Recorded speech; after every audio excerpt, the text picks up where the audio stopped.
ఓం శుక్లాంబరధరం విష్ణుం శశివర్ణం చతుర్భుజం ప్రసన్నవదనం ధ్యాయేత్ సర్వవిఘ్నోపశాంతయే అని స్వామివారికి నమస్కారం చేసుకున్నాను. మన మనుస్మృతిలో వానప్రస్థంలోకి ప్రవేశించే కన్నా ముందు గృహస్థాశ్రమంలో ఉండగా మనము ఏ విధంగా మనల్ని సిద్ధం చేసుకోవాలి, ప్రిపేర్ చేసుకోవాలి అని చూసుకుంటూ వస్తూ ఉన్నాము. ఏ ప్రిపరేషన్ లేకుండా, ఏ ప్రయత్నం లేకుండా, దాని గురించి యాక్టివ్‌గా ఆలోచించకుండా, ఉన్నంత వరకు గృహస్థాశ్రమంలో ఉండి, చేయగలిగినంత వరకు ఉద్యోగం జేసి, తర్వాత ఇంక ఉద్యోగం లేదు ఇంకెళ్ళిపో అన్నాక, పిల్లలు పెద్దవాళ్ళయి ఆ బాధ్యతలు గూడా తగ్గిన తర్వాత, ఏం చెయ్యాలో తోచక, అప్పుడు అధాటున అదిగో రామాయణం చదువుతాను, అదిగో భారతం చదువుతాను, అదిగో ఈ శ్రవణాలన్నీ చేస్తాను అని అప్పుడు కూర్చుంటే, చాలా సమయము అప్పటికే వ్యర్థమైపోయింది. అధాటున వచ్చే విషయాలు కావివన్నీ. అప్పుడు చెయ్యడానికి మనస్థిమితము ఉండదు. శరీరం సహకరించదు. అసలు మీకు అభ్యాసమే లేనప్పుడు ఈ వానప్రస్థాన్ని సాధించలేరు. కాబట్టి ఏ విధంగా ఎన్ని జాగ్రత్తలు తీసుకోవాలి అని నాకు గుర్తుకొచ్చినవన్నీ, నా కోసం నేను చేసుకుంటున్నవన్నీ ఇక్కడ రాసి పెట్టుకుని, జ్ఞాపకం చేసుకుని చెప్తూ ఉన్నాను. దేనికైనా పనికొస్తే వాడుకోండి. లేకపోతే మానుకోండి. మళ్ళీ డిస్క్లైమర్ చెప్పవలసొస్తుంది చెప్తున్నాను. ఎవరికి చెప్తున్నాను ఈ విషయాలన్నీ అంటే అందరి కోసం గాదు. ఎవరైతే నేను చెప్తున్న వాటిలో కొన్ని ఆల్రెడీ ఆచరిస్తున్న వాళ్ళున్నారో, వాళ్ళ కోసం నేను మళ్ళీ కొత్తగా చెప్పవలసిన పని లేదు. వాళ్ళొకవేళ వింటే, అవును నిజమే నేను గూడా ఇది చేస్తున్నాను అని అనుకోవడం కోసం పనికొస్తుంది అంత మాత్రము. ఎవరైతే చేసే ఉద్దేశం లేకుండా ఉన్నారో, వాళ్ళు ఏ వినను కూడా వినరు. బి వింటే వాళ్ళకు నచ్చదు. అటువంటి వాళ్ళ కోసం కూడా చెప్పట్లేదు. ఎవరెవరైతే ఈ విధంగా ఆత్మ సాధన చేసుకోవాలన్న ఉద్దేశం లేకుండా ఉన్నారో వాళ్ళకిది పనికిరాదు. వాళ్ళ కోసం చెప్పట్లేదు నేను. ఎవరైతే ఆల్రెడీ చేస్తున్నారో వాళ్ళకి ఎక్కువగా పనికి రాకపోవచ్చు. అవును నిజమే నేను గూడా అట్లనే చేసుకుంటున్నాను అనుకోవడానికి మాత్రం పనికొస్తుంది. కాబట్టి ఎవరైతే తెలియక ఈ జాగ్రత్తలు తీసుకోకుండా ఉన్నారో, తెలిస్తే జాగ్రత్త పడతారో అటువంటి వాళ్ళ కోసం మాత్రమే ఇవన్నీ చెప్తూ వస్తూ ఉన్నాను.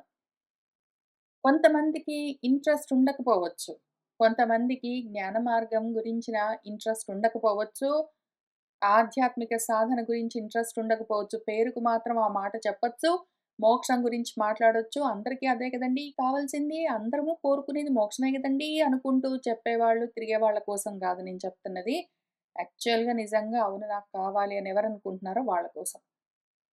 ఎవరైతే వద్దనుకుంటున్నారో, దాని గురించి పెద్ద పట్టించుకోరో, కర్మల మీద, కోరికల మీద ఇంకా అట్లానే మనసున్నదో, మోహాలు అట్లానే ఉన్నాయో, వాళ్ళందరి కోసం చెప్పట్లేదు. వాళ్ళకి పనికిరాదు ఇదంతా. సరే కాబట్టి ఆ డిస్క్లైమర్ చెప్పుకున్న తర్వాత, మళ్ళీ కొన్ని జాగ్రత్తలు చూసుకుందాము.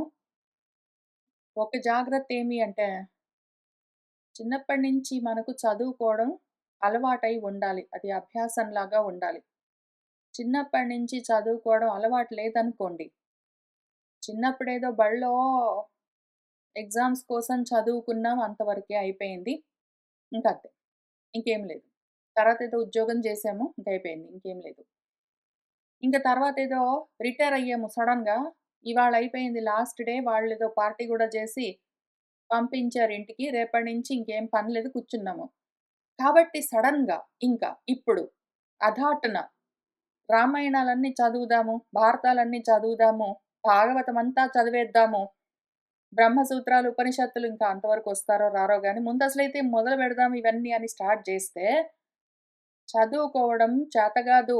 సడెన్‌గా చదవడం మొదలుపెడితే, ఇవి అర్థం కావు. ఎట్లా చదవాలో తెలియదు. యాంగిల్ తెలియదు.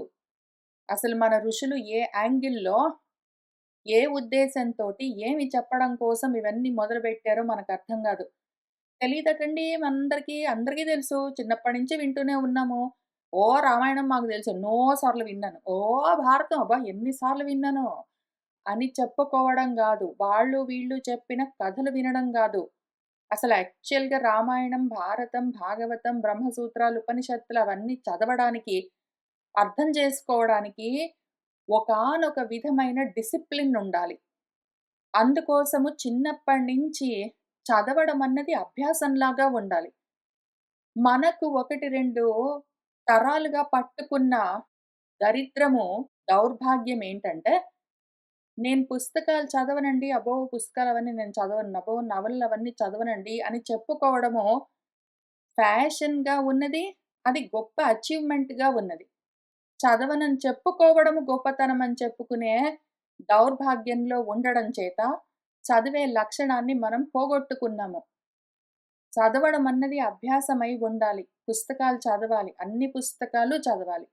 అన్ని రకాల పుస్తకాలు చదువుతూ, అందులో ఉన్న మంచిని, చెడును మనం అసెస్ చేస్తూ ఉండాలి. ఆ విధంగా ఏ చదివే అభ్యాసము ప్రాక్టీస్ ఉండాలి. చదువుతున్న దాన్ని అనలైజ్ చేసే ప్రాక్టీస్ కూడా ఉండాలి. Critical thinking skills, critical analysis skills ఎట్లా వస్తాయి? అసలెప్పుడు ఏమి పుస్తకం చదవముందు బడిలో చదువుకున్నామంటే పరీక్షల కోసం టీచర్ తిడుతుంది గాబట్టి, ఫెయిల్ అయితే అమ్మ కొడుతుంది గాబట్టి ఏదో చదువుతామంటే, లేదా చదువుకొని ఎగ్జామ్ రాసి పాస్ అయితే ఉద్యోగం తగలడుతుంది గాబట్టి, ఉద్యోగం గూడా జేసే ఉద్దేశం లేకపోతే పెళ్ళవుతుంది గాబట్టి అని ఇందుకోసం గాదు. చదువు కోసమే చదివేవాళ్ళు. అన్ని రకాల పుస్తకాలు చదివి, అన్ని కల్చర్స్‌లో ఉన్న పుస్తకాలు, అన్ని భాషలు మనకొచ్చినన్ని భాషల్లో ఉన్న పుస్తకాలన్నీ చదవడము అభ్యాసంలాగా ఉంటే ప్రాక్టీస్ అయి ఉన్నప్పుడు, చదువుతూ ఉన్నదాన్ని క్రిటికల్‌గా ఆలోచిస్తూ, అనలైజ్ చేస్తూ ఉన్న అభ్యాసం ఉన్నప్పుడు, అటువంటి మనస్థితి పరిణతి చెందిన మనస్థితితో, సంస్కరింపబడ్డ మనస్థితితో వచ్చి కూర్చుని రామాయణం, భారతం, భాగవతం మొదలైన పురాణాలు లేదా ఉపనిషత్తులు లేదా ఇంకేమైనా చదివామంటే, అప్పుడు చదువుతున్నది ఏంటో, ఎట్లా అర్థం చేసుకోవాలో తెలుస్తుంది. ఫస్ట్ ఆఫ్ ఆల్ కూర్చోబెట్టి ప్రతి పద్యాన్ని చదివి, విడదీసి, అర్థం జెప్పి, దాని భావం జెప్పి, అందులో తత్వం జెప్పి, అంతా జేసేవాళ్ళు మనకంత ఈజీగా దొరకరు. మనకు చేత గాదు. మనకొచ్చిందేమి అంటే వాడు, వీడు చదువుకొని వాళ్ళకర్థమైనట్టు వాళ్ళేదో కథగా చెప్తారు. తత్వం ఎవరు చెప్తారు? మొత్తం పుస్తకాన్నంతా చదివెవరు విడదీసి, విడమర్చి అందులోని అర్థాన్ని చూపించి చెప్తారు. కాబట్టి అంతంత మాత్రంగా అసలు మనం చదువుకోము. వాళ్ళు వీళ్ళు చెప్పింది వింటాము. మనకు క్రిటికల్ థింకింగ్ స్కిల్స్ లేవు. ఆ విధంగా బుద్ధిని షార్పెనింగ్ చేసుకోలేదు. కాబట్టి పరిణతి చెందని అకృతమైన బుద్ధితోటొచ్చి కూర్చుని, ఈ శాస్త్రాలన్నీ చదివి ఏమర్థం చేసుకుంటామో, అందులో చెప్తూ ఉన్న ఆత్మతత్వాన్ని ఎట్లా తెలుసుకుంటామో, మనకు మనమే మహోపకారం చేసుకుంటూ వస్తూ ఉంటాము. మన అమ్మలు, మన నాన్నలు వాళ్ళు గూడా అంతంత మాత్రం వాళ్ళు చదవరు. నీకెందుకు అవన్నీ? నవలలవన్నీ ఎందుకు చదువుతావు? పోయి బడిలో పుస్తకాలు చదువుకో పో అని వాళ్ళు గూడా యాక్టివ్‌గా డిస్కరేజ్ చేయడము. వాళ్ళకే చదువు లేదు. మనల్ని చదువుకోమని ఎంకరేజ్ చెయ్యరు. మనకు ఆ బుద్ధి లేదు. మనం సొంతంగా ప్రయత్నం చెయ్యము. ఆ రకంగా అన్ని విధాలుగా మనకు మనము అపకారం చేసుకొని, నవలలు చదివే ఉద్దేశము లేదు. చదివే అభ్యాసము లేదు. అసల ఆ ప్రాక్టీస్ లేకుండా ఏమాత్రం డిసిప్లిన్ లేని బుద్ధితోటొచ్చి డైరెక్ట్‌గా కూర్చొని రామాయణం చదివేస్తాను, భారతం చదివేస్తానంటే ఏం అర్థమైతుంది అందులో ఉన్నది? అటువంటి మనస్థితితో వచ్చి సడెన్‌గా రిటైర్ అయ్యాం కాబట్టి వేరే పని లేదు కాబట్టి ఈ పనులు చేస్తామంటే, విషయము అర్థం గాదు. తత్వాన్ని అర్థం చేసుకోవాలి. నిజంగా గూడా డిసిప్లిన్డ్‌గా గృహస్థాశ్రమంలో నుంచి వానప్రస్థంలోకో అవకాశం ఉంటే సన్యాసంలోకో పోనీ సన్యాసం పక్కన పెడదాం. వానప్రస్థంలోకి మనము ప్రవేశించాలి అంటే ఈ విధంగా మనల్ని మనము ముందు ప్రిపేర్ చేసుకోవాలి. పైగా నేను సినిమాలు చూడనండి అని చెప్తారు. అసలు సినిమాలే చూడకుండా కూర్చుంటావు. అన్ని సినిమాలు చూడవలసి ఉన్నదా? అన్నీ చూడవలసిన పని లేదా? అని ఏమీ ఉండదు. నీకు తెలియాలి. మంచి సినిమాలేమైనా ఉంటే చూసి, వాటిని క్రిటికల్‌గా ఆలోచన చేసి, దాని గురించి విచారించి, విశ్లేషణ చేసే శక్తి, ఆ సామర్థ్యము అటువంటి బుద్ధికి ఉండాలి. సినిమాలు చూడను అని చెప్పుకోవడం గొప్ప విషయము. నవలలు చదవడము చెయ్యను అని చెప్పడం గొప్ప విషయంలాగా, అది గొప్ప అచీవ్‌మెంట్ లాగా చెప్పుకునే ఆ దౌర్భాగ్యము ఎంత అజ్ఞానం కదా! అని ఆశ్చర్యం అనిపిస్తుంది నాకు. ఎందుకు అంటే అన్నీ చూడాలి. అన్నీ చదవాలి. చదివిన దాన్ని, చూసిన దాన్ని జాగ్రత్తగా విచారణ చేసుకోవాలి. విశ్లేషించాలి. నా దగ్గర కూర్చున్న వాళ్ళందరూ గూడా ఏదో ఒక టైంలో అందరూ దీన్ని ఘనకార్యంలాగా నాకు గొప్పగా చెప్తూ ఉంటే వింటూనే వస్తాను. ఆపుతాను వినగానే. ఎవరికి చెప్తున్నారు మీరు? నవలలు చదవము అని అదొక ఘనకార్యంలాగా ఎవరికి జెప్తున్నారు? నవలలు అన్ని భాషల్లో నాకొచ్చిన అన్ని భాషల్లో నవలలు చదవడమే గాదు, నేను కూడా రాసాను. అటువంటి నాకే నవలలు చదవమని గొప్పతనంలాగా చెప్తున్నారా అని ఆపుతూ వస్తాను మధ్య మధ్యలో. అయినా చెప్తారు. అయినా చెప్తారు. అదొక రకమైన బూజు. బుద్ధిలో బాగా అల్లుకుని ఉండడం చేత సినిమాలు చూడను, టీవీ సీరియల్స్ చూడను, పుస్తకాలు చదవను. మరి ఏమి చేసేది? ఉద్యోగం చేస్తాను, తెచ్చుకొని వండుకొని మింగుతాను, పడుకుంటాను, లేస్తాను. సడెన్‌గా రిటైర్ అవుతే ఇంక వేరే పని లేదు గాబట్టి ఏది మామూలువి చదవనని ఆల్రెడీ భీష్మించుకుని అదొక ఘనకార్యం అని జెప్పాను గాబట్టి, నవలలు వదిలిపెట్టి అదిగో డైరెక్ట్‌గా రామాయణం ఏంటి నడవడమే రానివాడు పరిగెడుతున్నట్టు ఏదో ఒలింపిక్స్‌లో. లేదా అసలు నీళ్ళలో కాళ్ళే పెట్టడం తెలియని వాడు సముద్రంలో డీప్ డైవింగ్ జేసినట్టు. ఉట్టి కొట్టడానికే ఎక్కడం రాని వాళ్ళందరూ ఏదో స్వర్గానికి నిచ్చెనలన్నీ ఎక్కేద్దామని మెట్లన్నీ ఎక్కేద్దామని ట్రై జేసినట్టు. చేతగాని మనసుతో, బలహీనమైన మనసుతో, శిక్షణ లేని మనసుతో ఇటువంటి కష్టమైన సబ్జెక్ట్‌ని ఎట్లా హ్యాండిల్ చేస్తారు ఎవ్వరైనా? ఎవ్వరైనా సరే. ఏదో అన్నప్రాసన రోజే ఆవకాయ పచ్చడిలాగా అప్పుడే మొదలుపెట్టి రిటైర్ గాగానే పని లేదు, పాట లేదు గాబట్టి అప్పుడే చదవడము. డైరెక్ట్‌గా ఏది డీప్ డైవింగ్ రామాయణాల్లోకి చేసేస్తారా? జాగ్రత్త ఉండొద్దు ముందటి నుంచి. అసలు ముందు ఆ ఆలోచన పక్కన బెట్టండి. నేనెన్ని సార్లు చెప్పానో ఇక్కడ నా దగ్గర కూర్చున్న వాళ్ళకైతే అసలు ఒకసారి, 2 సార్లు కాదు. నాకు 'భారతానికి', 'బాహుబలికి' రెండిటికి తేడా లేదు. రెండిటిని ఒకేలాగా అనలైజ్ చేసి పక్కన పడేస్తాను.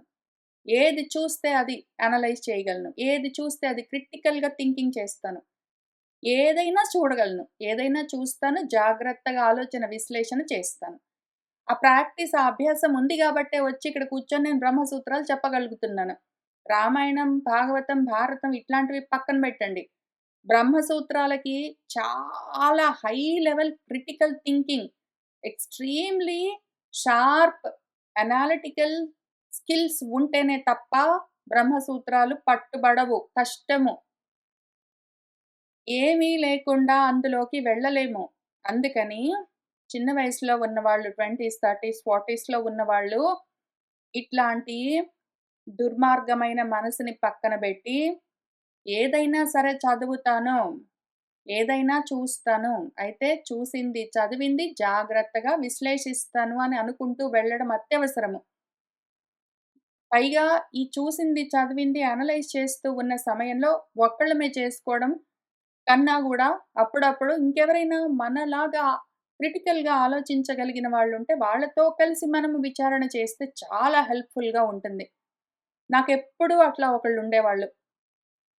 నేను చాలా చిన్నప్పటి నుంచే పుస్తకాలు చదువుతూ, నా చెల్లెలకి, తమ్ముడికి చదివి వినిపిస్తూ చందమామల దగ్గర నుంచి చదివి వినిపిస్తూ సమ్మర్ హాలిడేస్‌లో ఏమిరా నేను చేసేదంటే ఇంకింతే. పైగా స్కూలున్నప్పుడు గూడా మంత్లీ ఒకసారి మనకా చందమామ బుక్ ఇంటికొస్తే నేను చదివి వాళ్ళకి జెప్తా. అవన్నీ చేస్తూ అప్పటినుంచి గూడా ఇట్లనే క్రిటికల్‌గా థింకింగ్ చేయడం వాళ్ళతోటి వాళ్ళు పెద్ద ఎక్కువగా అనాలిసిస్ చేస్తారా అంటే చేయలేకపోయుండొచ్చు చిన్నవాళ్ళు. తర్వాత నేను స్కూల్లో ఉన్నప్పుడు ఒక ఫ్రెండ్, కాలేజ్‌లో ఉన్నప్పుడు ఒక ఫ్రెండ్, తర్వాత ఇంక నెక్స్ట్ చదువులో ఉన్నప్పుడు ఒక ఫ్రెండ్ అట్లా. ఇప్పుడు తర్వాత నా క్లోజెస్ట్ ఫ్రెండ్ నాతో పాటు నా క్రిటికల్ థింకింగ్ అనాలిసిస్ చేసే పార్ట్నర్, నా బుక్ క్లబ్ మెంబరు నా కూతురు. ఇంక దాంతో ఏమైనా చూస్తాను, ఏమైనా చదువుతాను, ప్రతిదీ డిస్కస్ చేస్తాను. అంటే యాక్చువల్‌గా టీవీ చూడ్డము, టీవీలో సీరియల్స్ కానీ, మూవీస్ కానీ చూడడమే గాదు, బుక్స్ చదవడం అంత మాత్రమే గాదు, మనుషుల్ని కూడా ఇట్లానే అనలైజ్ చేస్తాం మేము. ఎందుకు అంటే సినిమాల్లో వాళ్ళు ఎట్లా యాక్టింగ్ చేశారు, స్టోరీ టెల్లింగ్ ఎట్లా ఉంది, స్క్రిప్ట్ రైటింగ్ ఎట్లా ఉంది, ఆ క్యారెక్టర్స్‌ని ఎట్లా హ్యాండిల్ చేస్తున్నారు, ఏంటి అని ప్రతిదీ అనలైజ్ చేస్తాము. కాక పుస్తకం చదివినప్పుడు రైటర్ ఎట్లా రాస్తున్నాడు, వాడి యాంగిల్ ఏంటి, వాడేం చెప్పదలుచుకున్నాడు ఏమి అని, ఈ రకంగా అనలైజ్ చేసి ఎక్కడున్నామంటే ప్రతిదీ అనలైజ్ చేస్తాం. మేము మాట్లాడింది మేము అనలైజ్ చేసుకుంటాము. మా తమ్ముడు ఫోను చేసి మాట్లాడితే దాన్ని అనలైజ్ చేస్తాము. మా అమ్మ ఫోను చేసి మాట్లాడితే దాన్ని అనలైజ్ చేస్తాము. మీతోటి మాట్లాడి నేనిక్కడ చదువుకున్నాక వెళ్ళిపోతే మీ అందరితోటి ఏమేమి మాట్లాడానో నేను దీన్ని జెప్తాను. దీని గురించి కూడా దానితో మాట్లాడతాను. దాని బడిలో, దాని జాబ్ దగ్గర అదెక్కడ ఏం పని చేస్తుందో, ఏం చూస్తుందో, చదువుతుంటుందో, తింటుందో అవన్నీ మళ్ళీ చెప్తుంది. అవన్నీ అనలైజ్ చేస్తాం. ఈ రకంగా అభ్యాసం అవ్వడం వల్ల సులువుగా ఉంటుంది. ఆ ప్రాక్టీస్ చెయ్యాలి. ఇదే ప్రాక్టీస్ మీతో చేద్దామని ఆశపడి నేను పుస్తకాలంటే చదవరు. తీయనే తీయరు. పోనీ సినిమాలు చూసారా ఏవైనా? నేను చూసేవి మీరు చూడరు. ఎందుకు అంటే ఏదైనా చూసారంటే దాన్ని అనలైజ్ చేయొచ్చు. ఎందుకంటే రామాయణం, భారతం, భాగవతం స్టోరీస్ చదివి విని ఉండడం వల్ల చదవడం ఎక్కడ గాని, విని ఉండడం వల్ల ఆల్రెడీ మనసులో ఒక ఐడియా ఉంటుంది. దాని నుంచి పక్కకు వెళ్ళడం కుదరట్లేదు గాబట్టి మీకు ఫ్రెష్‌గా ఏదైనా అనలైజ్ చేయడానికి హెల్ప్ చేద్దామని పుస్తకాలేమైనా చదువుతారంటే, ఆహా! నేను చదివేవి మీరు చదవరు, తీయరు, పట్టించుకోరు. పోనీ ఈ సినిమా చూసారా? నవల పక్కన పెట్టండి. ఈ సినిమా చూసారా? పోనీ తెలుగు సినిమానే. వేరే భాష గూడా గాదు. తెలుగు సినిమా చూసారా? అది చూస్తే మనం డిస్కస్ చేద్దాము. ఆహా! ప్రిపేర్ అయ్యి రారు. పోనీ మీరేమి చూస్తారో చెప్పండి. నేను చూసొచ్చి కూర్చుంటాను డిస్కస్ చేద్దామంటే, ఏదో పలాంది చూసాము. సరే నేను కష్టపడి ఆ సినిమా చూసొచ్చి డిస్కస్ చేద్దామంటే ఇంకా దడుసుకుని, అబ్బబ్బే! మేమసలు సరిగ్గా చూడలేదండి. అంత ఆలోచన చేయలేదండి. ఏదో కొంచెం చూసామండి అని ఇంక అంత ఎనక్కి తిరిగి పారిపోయారంటే, ఈ రకంగా దడుసుకుంటే అనాలిసిస్ చెయ్యాలి అనగానే మీకు గుండె ఆగిపోతుందసలు, కాళ్ళు చేతులు చల్లబడతాయసలంటే, అటువంటి మనస్థితితోటి రామాయణాలు, భాగవతాలు ఎక్కడ చదువుతారు? ఏం అర్థం చేసుకుంటారు? ఏ రకంగా ప్రాసెస్ చేయగలరు ఆ ఇన్ఫర్మేషన్? కాబట్టి ఇట్లాంటి అపకారం ఆత్మద్రోహం చేసుకోరాదు.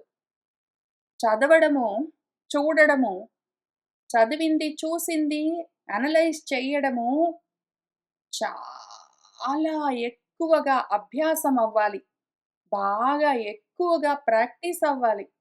అటువంటి షార్ప్‌గా ఉన్న మనసుతో వచ్చి ఇక్కడ కూర్చుంటే ఈజీ దీన్ని దంచడము. పెద్ద విషయమే కాదు ఈ శాస్త్రాలు. పక్కన వాడు చదివి మనకు చెప్పవలసిన పని లేదు. మనకు బుద్ధి లేదేంటి? మనకంత తెలివితేటలు లేవా? మనకంత శక్తి సామర్థ్యాలు లేవా?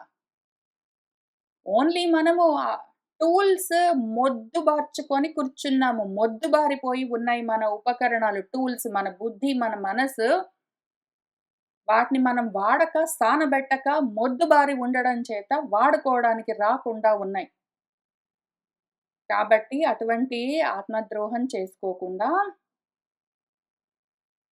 పుస్తకాలు చదవము, సినిమాలు చూడము, సీరియల్స్ చూడము అని చెప్పడము పెద్ద ఘనకార్యం అని అనుకోకుండా, చూడదలుచుకున్నవన్నీ చూసి అనలైజ్ చేస్తూ వెళ్ళగలిగే శక్తిని, అంతటి బలాన్ని బుద్ధికి మీరే కల్పించవలసి ఉంటుంది.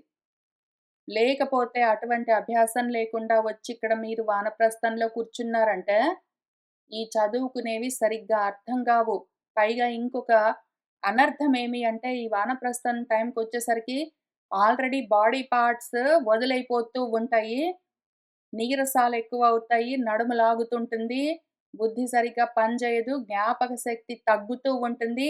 ఆ రకంగా బాడీ పార్ట్స్ అన్నీ, అవయవాలన్నీ క్షీణిస్తున్న దశలో మీరప్పుడు మొదలుబెట్టి సాధించేదేముంది? అప్పటికే చాలా అపకారము, హాని జరిగిపోయింది గదా! అట్లా చేసుకోవద్దు.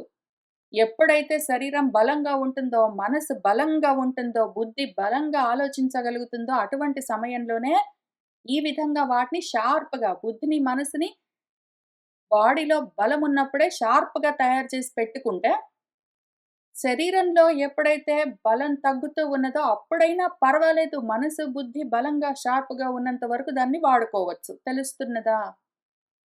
ఆ విధంగా చేసుకుంటే ఎంత ఉపకారం చేసుకుంటాం మనకు మనము.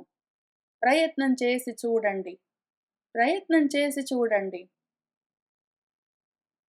ఆ రుచి తెలిస్తే గాని తెలియదు ఈ విషయము. సరే కాబట్టి ఆత్మాభ్యాసానికి స్వాధ్యాయం అత్యవసరం. స్వాధ్యాయం అంటే ఓన్లీ భాగవతం చదువుతాను, అట్లాంటివి చదువుతాననే గాదు. ఏదైనా సరే అసలు భాగవతంలో, భారతంలో రాసినవి కాకుండా కొత్త రకం స్టోరీస్ ఎక్కడైనా బయట సినిమాల్లోనో, నవల్లోనో ఉండగలవా అసలు? బయట సినిమాల్లోనో, నవలల్లోనో ఉన్నలాంటి స్టోరీసే గదా! భారతం నిండా రాసి ఆయన ఎక్స్‌ప్లెయిన్ చేసాడు. కాబట్టి ఏమి తేడా? నాకన్నీ ఒకటేలాగా కనిపిస్తాయి. నాకు బయట నేను మనుషులతో మాట్లాడుతున్నా అట్లానే ఉంటుంది. టీవీలో సీరియల్ చూసినా అట్లానే ఉంటుంది. భారతం చదివినా అట్లానే ఉంటుంది. 'బాహుబలి' చూసినా అట్లానే ఉంటుంది. నాకన్నీ ఒకటేలాగా కనిపిస్తాయి. అన్నీ ఒకటేలాగా హ్యాండిల్ చేస్తాను నేను. అట్లా మనసుని తయారు చేసుకోవాలి. మళ్ళీ ఇది చదువుతాను, అది చదవను అని మధ్యలో అందరూ భేదాలన్నీ బెట్టుకుని, సగం పట్టుకుని, సగం వదిలిపెట్టి, మిడిమిడి జ్ఞానంతో అర్ధాంతరమైన అభ్యాసాలతో ఏమి చేస్తారు? ఏమి కథ? ఆలోచన చేసుకోండి కూర్చొని. సరే ఈ విషయము చూసుకున్న తర్వాత ఇంక నెక్స్ట్ చదువు గురించి చెప్పుకున్నాం గదా! ఉద్యోగం గురించి గూడా చెప్పుకుందాము.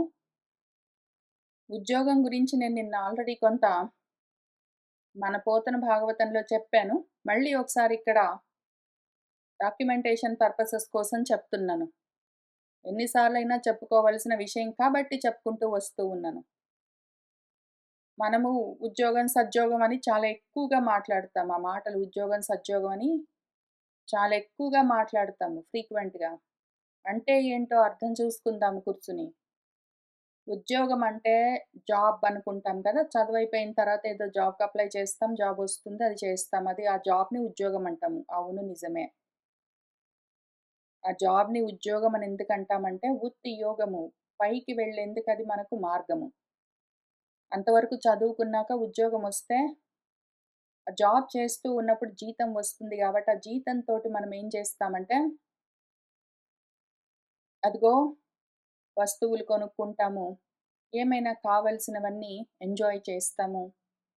ఇళ్ళలో పిల్లికూన ఉంటాయి. పెళ్ళిళ్ళు చేసుకుంటాం. పిల్లల్ని కంటాము. సుఖపడడానికి మనకు జీతం ఉంటే ఉపయోగం కాబట్టి అది ఉద్యోగం. ఒకసారి ఉద్యోగం వచ్చిన తర్వాత, జాబ్ వచ్చిన తర్వాత మళ్ళీ ప్రమోషన్ ఉంటే, ఆ ప్రమోషన్ కూడా ఒక ఉద్యోగం. అంటే పైకి యోగం. వెళ్ళేందుకు అవకాశం. ఆ తర్వాత ఏదో బోనస్‌లొచ్చాయి. అదిగో ఇంకేమైనా ఎక్స్‌ట్రా కొనుక్కోవచ్చు. అదిగో ఉద్యోగం. ఆ రకంగా ప్రపంచంలో పైకి వెళ్ళడానికి, ప్రపంచంలో ఇల్లు కొనుక్కొని, పెళ్ళిళ్ళు చేసుకొని, పిల్లల్ని కని, స్నేహితులతో వాళ్ళతో సుఖంగా గృహస్థాశ్రమంలో సంతోషంగా ఉండడం కోసము ఆ జాబ్ అవసరము. దాన్ని అందుకని యోగం. ప్రపంచంలో పైకి వెళ్ళేందుకు అది యోగం. యోగం పట్టడము అని చెప్పుకోవడము చాలా మంచిది. అది నిజము. అవును. అయితే అంత మాత్రమే గాదు మనకు ఉద్యోగము ప్రపంచంలో వస్తువులు కొనుక్కొని, ఇల్లు కొనుక్కొని, పెళ్ళిళ్ళు చేసుకొని, పిల్లల్ని గాని వాళ్ళని పెంచి ఇంక ఇంత మాత్రానికే గాదు ఉద్యోగం అంటే ఆత్మ కూడా ఊర్ధ్వ దిక్కుగా వెళ్ళడానికి కావలసిన యోగము పట్టాలి. ఆ ఉద్యోగం చేస్తూ ఉన్న సమయంలోనే ఈ ఉద్యోగము ప్రపంచంలో ఉద్యోగం చేస్తూ ఉన్న సమయంలోనే ఆధ్యాత్మికంగా కూడా యోగము పైకి వెళ్ళే యోగ మార్గాన్ని పట్టుకునే ఉండాలి. ఆత్మాభ్యాసాన్ని వదిలిపెట్టకుండానే ఆధ్యాత్మికంగా పైకి వెళ్ళడం అన్న యోగాన్ని వదిలిపెట్టకుండానే ప్రపంచంలో ఉద్యోగాలతో కావాలంటే మనం ప్రమోషన్స్ అవన్నీ తెచ్చుకుని చక్కగా వృద్ధి చెందవచ్చు. 2 ఒకేసారి చెయ్యాలి. ప్రపంచంలో వృద్ధి చూసుకుని ఆ ఉద్యోగంతో మాత్రమే సరిపెట్టుకుని అట్లానే చనిపోకురాదు. ప్రపంచంలో వృద్ధి ఈ ఉద్యోగంతో జరుగుతూ ఉన్న సమయంలోనే లోపల మనము ఆధ్యాత్మికంగా కూడా వృద్ధి చెందుతూ ఉండాలి. ఆ ఉద్యోగం కూడా ఉండాలి. ఆత్మగా మనము వృద్ధి చెందుతూ ఉన్న ఉద్యోగం ఏమున్నదో ఆ యోగము, ఆత్మ యోగము మనకు సత్యయోగము. ప్రపంచంలో ఉద్యోగము అసత్యోగము. ప్రపంచం అసత్ కాబట్టి మార్పులతో ఉంటుంది గాబట్టి ప్రపంచంలోని ఉద్యోగము అసత్యోగము. అయితే ఆత్మపరంగా నాలో నేను జ్ఞానాన్ని పెంచుకుంటూ వృద్ధి చెందుతూ ఉండడము సత్యోగము. ఉద్యోగం, సద్యోగం ఉండాలి అంటే రెండూ ఉండాలి.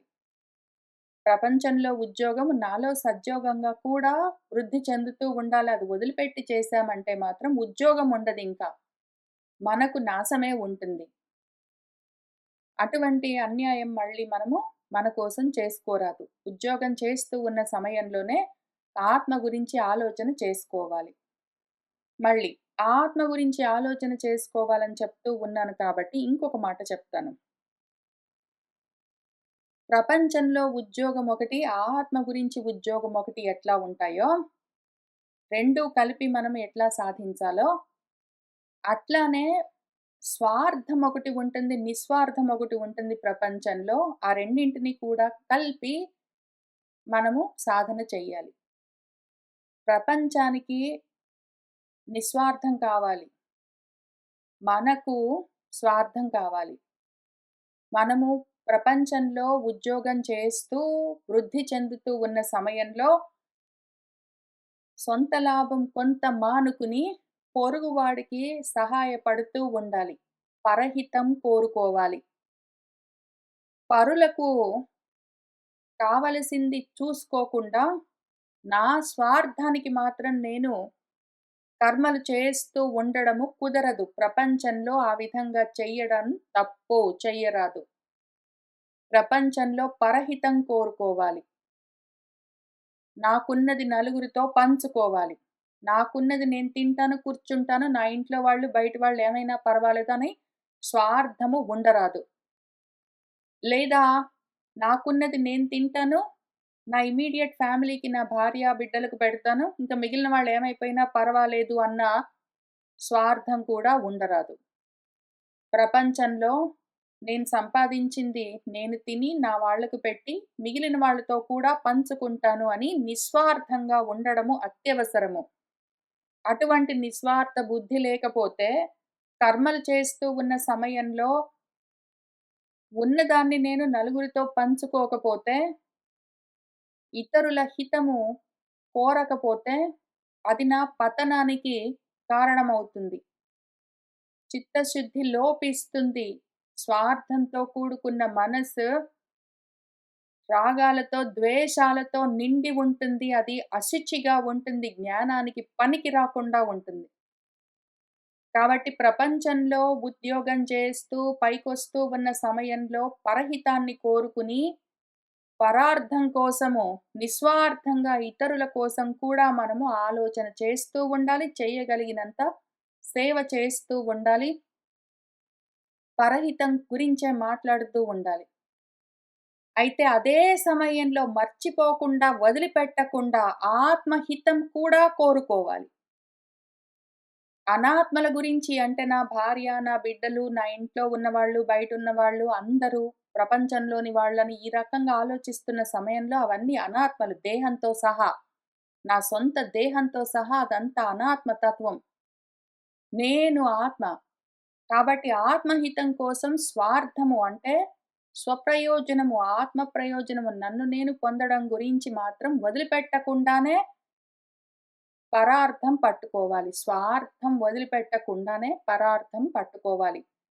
పరార్థాన్ని వదిలిపెట్టకుండానే స్వార్థం పట్టుకోవాలి. స్వార్థమే లేకుండా ఉన్నాము అంటే మంచిది. కానీ ఓన్లీ ప్రపంచంలోని కర్మల గురించి. ఆత్మ జ్ఞానం గురించి స్వార్థం ఒక్కటే పనిచేస్తుంది. నిస్వార్థంగా ఉన్నావంటే నిస్వార్థం అంటే ఏంటి? ఆత్మ గురించిన ఆలోచన లేకుండా ఉండడం. నీ గురించి నువ్వు ఆలోచన లేకుండా ఉన్నావు అంటే ఆత్మకు దూరమై ఆత్మహత్య చేసుకొని నశిస్తావు.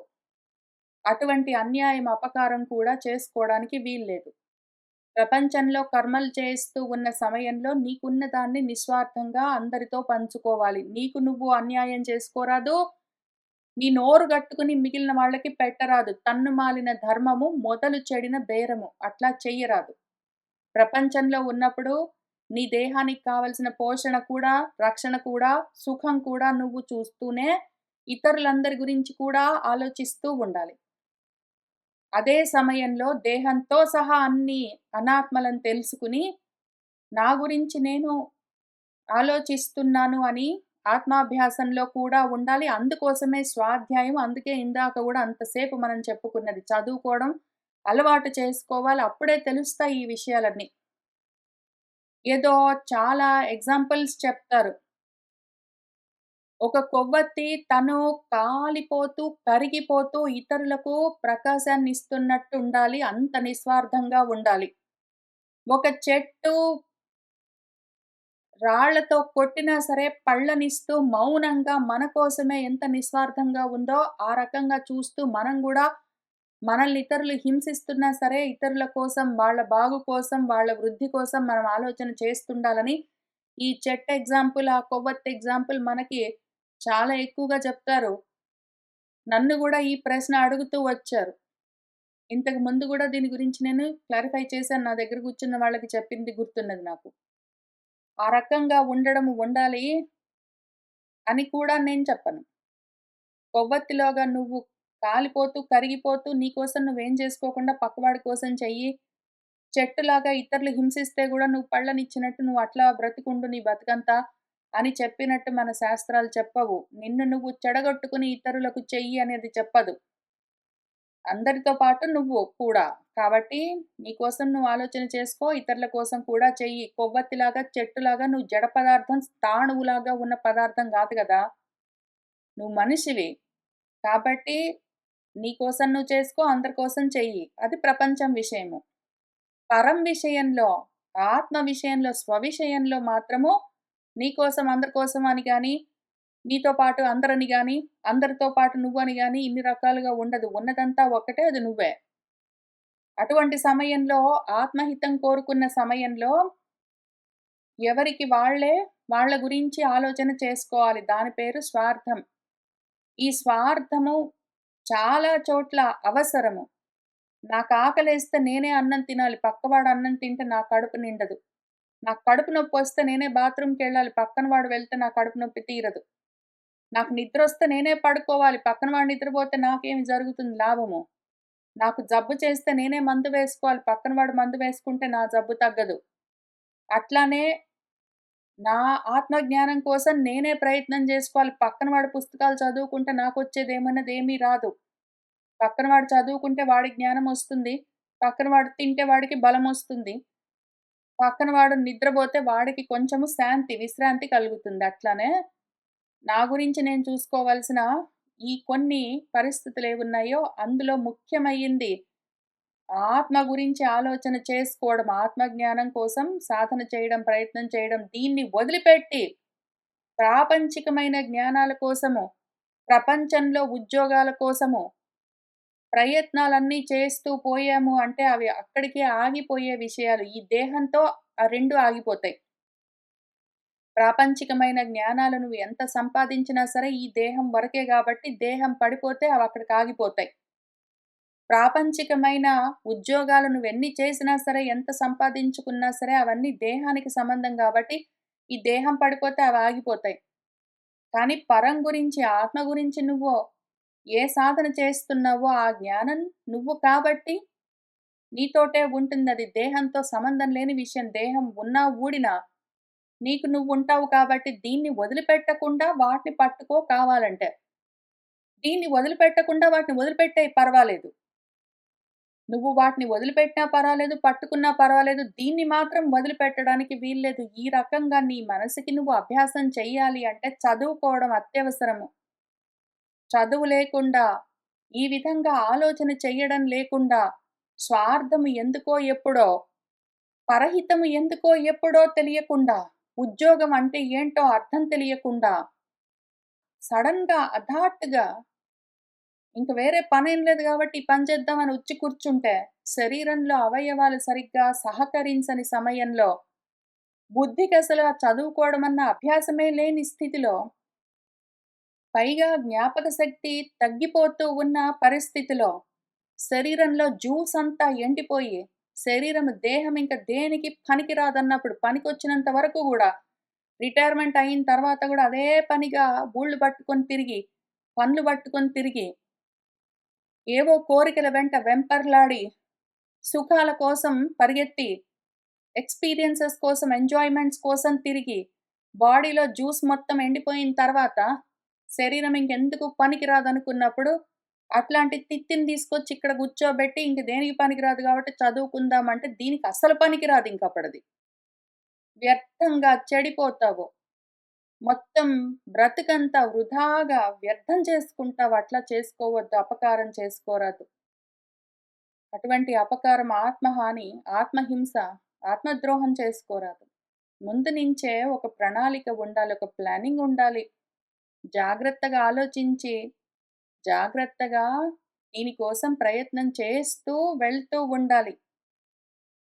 అంటే ఇంట్లో పనులు చూస్తే పర్వాలేదండి.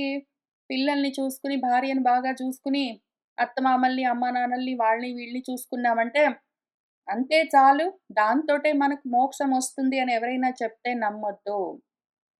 కర్మలతో మోక్షం రాదు. అజ్ఞానంతో మోక్షం లేదు. అంతవరకు చేస్తే కొంతవరకు చిత్తశుద్ధి కలగొచ్చు. కానీ జ్ఞానం లేకుండా మోక్షం లేదు. జ్ఞానము, ప్రయత్నం స్వార్థంతో, స్వాధ్యాయంతో ప్రయత్నం చేసుకోకుండా జ్ఞానం కలగదు.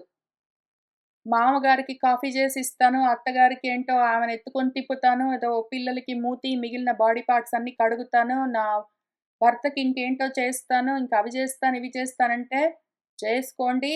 దానివల్ల ప్రపంచంలో ఏమైనా మీకు సుఖాలు కావాలంటే కలగొచ్చు. కానీ అవి ఒక్కటి గూడా జ్ఞానానికి ఉపయోగపడే క్రియలు కావు. భార్యకో, భర్తకో, అత్తకో, మామకో, అన్నకో, తమ్ముడికో, కూతురికో, కొడుక్కో అన్నాలవి వండిపెట్టి, మూతులన్నీ తుడిచి, అంట్లన్నీ తోమి, ఉద్యోగాలన్నీ చేసి, వాళ్ళని అక్కడికి, ఇక్కడికి తిప్పి ఇవన్నీ చేయడం వల్ల ఎక్కడ కొంచెం గూడా జ్ఞానం కలిగే అవకాశం లేదు. అవన్నీ చేస్తూ ఉండవలసి వస్తే ధర్మంగా చేస్తూ, కానీ ఆత్మధర్మాన్ని వదిలిపెట్టకుండా స్వాధ్యాయంతో కూడి ఉండి తీరవలసిందే. నా భర్త మహాపండితుడు. ఆయన భారతాలు, భాగవతాలన్నీ చదివేశాడు. ఆయనతో పాటున్నందుకు నాకేమైనా వస్తాయా అంటే రావు. నా భార్య విష్ణు సహస్రాలు, లలితా సహస్రాలు చదువుతుంది. పూజలవన్నీ బాగా జేస్తుంది. గుళ్ళకన్నీ వెళ్ళొస్తుంది. నాకేమైనా వస్తుందా అంటే ఏమీ రాదు. ఇటువంటి వాటన్నిటి వల్ల ఏమి ఉపయోగాలు లేవు. అత్తమామల్ని, తల్లిదండ్రులని బాగా చూసుకున్నాను. అన్నాలొండి పెట్టాను. కాఫీలు చేసి ఇచ్చాను. మూతులన్నీ తుడిచాను. మీసాలన్నీ ఎత్తి పట్టుకున్నాను. వాళ్ళు గంజంతా తాగుతుంటే వాళ్ళ మీసాలన్నీ ఎత్తి పట్టుకున్నాను. కాఫీలన్నీ తాగుతుంటే ఆ ఎంగిలి కప్పులన్నీ కడిగి పెట్టాను. నాకేమైనా వస్తాయా అంటే ఏమీ రావు. దానివల్ల ప్రపంచంలో మీరు ఆ కుటుంబంలో ఉన్నంత వరకు వాళ్ళు ఏమైనా ముద్దు ముద్దుగా చూసుకుంటే మీకు ఆ సుఖం ఏమైనా అనిపిస్తే అది ఆ దేహంతో సంబంధం అంతవరకే అయిపోయింది విషయము. జ్ఞానం మాత్రం వీటి వల్ల ఎక్కడా కలగదు. అవన్నీ చేయవలసి వస్తే చేయండి కూర్చొని. లేదా నిలబడి, లేదా నడుస్తూ మీ ఇష్టం వచ్చినట్టు. అవెట్లా చేయాలో అట్లా మీకు అర్థమైనట్టు మీరు చేసుకోండి. కానీ మాత్రము కూర్చొని మనసు ఒక దగ్గర నిలబెట్టి చదువుకోవడం మాత్రం వదిలిపెట్టడానికి వీల్లేదు. చిన్నప్పటి నుంచి అసలు అభ్యాసం లేకుండా సడెన్‌గా హఠాత్తున వచ్చి ఇక్కడ కూర్చొని సడెన్‌గా హఠాట్టున వచ్చి ఇక్కడ కూర్చొని ఏంటో చేసేస్తాను, చదివేస్తానంటే ఏమీ జరగదు. కుదరదు. ప్రాక్టీస్ ఉండాలి. కాబట్టి వానప్రస్థ ధర్మాలు చెప్పుకునే కన్నా ముందు అసలు ఈ వానప్రస్థ ఆశ్రమంలోకి మీరు ప్రవేశించే కన్నా ముందు గృహస్థంలో ఉండగా ఏం చేయాలి అని తెలుసుకుని, దాన్ని ఆ విధంగా ఆచరిస్తూ రావలసి ఉంటుంది. దీనికి ఎక్స్‌క్యూజ్ లేదు, షార్ట్ కట్ లేదు, బ్యాక్ డోర్ ఆప్షన్ లేదు. ఏ రకమైన ఎక్సెప్షన్ లేదు. ఎవరికి వాళ్ళు చేసుకుని తీరవలసిన విషయము. పక్కన వాడు చేస్తే మనకొచ్చేది లేదు. ఇంకా అసలు మొత్తం ఖాళీ చెయ్యడం అంటే ఎట్లా? ఇల్లు, ఒళ్ళు ఖాళీ జేసి వెళ్ళిపోవడానికి సిద్ధమవ్వడము ఎట్లా? ఒకవేళ అవకాశం ఉంటే జ్ఞానంతో మోక్షాన్ని పొంది దేహాలు చాలించడం ఎట్లా? అంతటి జ్ఞానం ఇంకా కలక్కపోతే కనీసము వానప్రస్థంలో నుంచి ఇంక తర్వాతొచ్చేది మనకెట్లైనా తెలుసు గాబట్టి దానికి మెంటల్‌గా ప్రిపేర్ అవ్వడం ఎట్లా? ఫిజికల్‌గా, ఫైనాన్షియల్‌గా, సొసైటల్‌గా అవన్నీ కూడా ఒకసారి చూసుకొని మనము వచ్చే వారము ఈ ప్రిపరేషన్ సెక్షన్ పూర్తి చేసి ముందుకు వెళ్దాము. ఇవాల్టికి ఇక్కడికి ఆపుతున్నాను. సర్వం శ్రీకృష్ణ పరబ్రహ్మ పాదారవిందార్పణమస్తు.